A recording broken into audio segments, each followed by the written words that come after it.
our failures. Christine Birak, CBC News, Toronto. Simon Sherry is a psychologist and professor at Dalhousie University. Okay, so you saw the lineups today, lots of enthusiastic people wanting to be the first in the province to buy legalized cannabis. What did you make of it all? You're right, Amy. They were lined up around the block. And as a clinician and as a researcher, I was concerned to see Nova Scotians lining up to purchase a substance that is known to be addictive.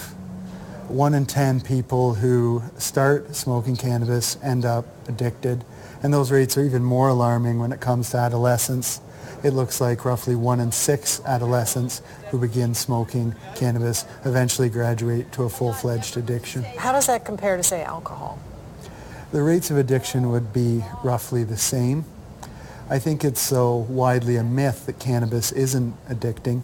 It is very much an addictive substance. You can develop tolerance to cannabis. You can have problems withdrawing from cannabis. You can become physiologically dependent on cannabis. Well, how do you think the province did in terms of packaging and promotion?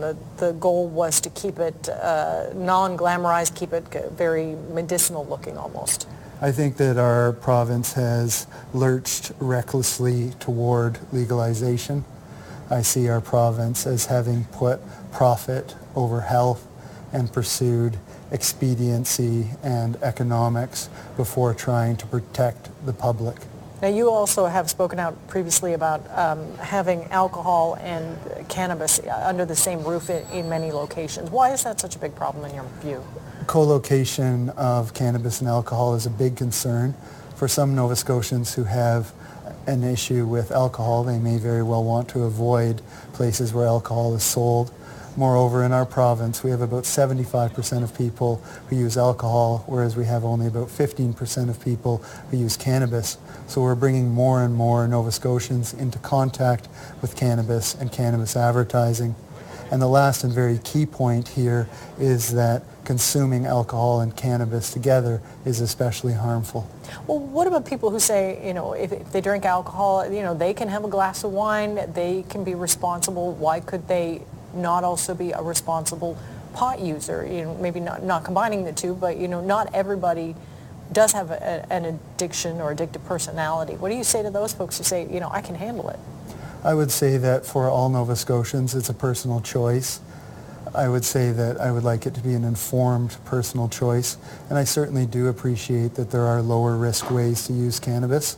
I would also point out that the only no-risk relationship you can have with cannabis is to not use it at all. So if somebody is determined that it's their first time and they are going to use it, do you have any advice for them? Yes, don't. At the same time, if they are insistent on using cannabis, you would want to be very careful about the frequency with which you're smoking it, because we know that people who use cannabis on a daily level tend to graduate to addiction at a faster rate.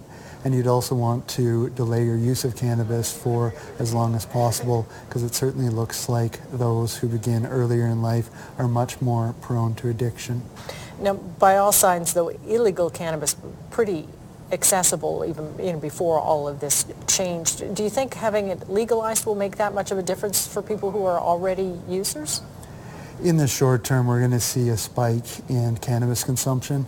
In the long term, among adolescents, if you look at Colorado, for an example, it would seem likely that rates of cannabis use will remain approximately the same. We could also expect among young adults and adults to see a relatively small increase in cannabis use. All right. Simon Sherry, thank you so much for your time. We appreciate it. Thank you for having me, Amy. And coming up on the show, we'll have more on legalization.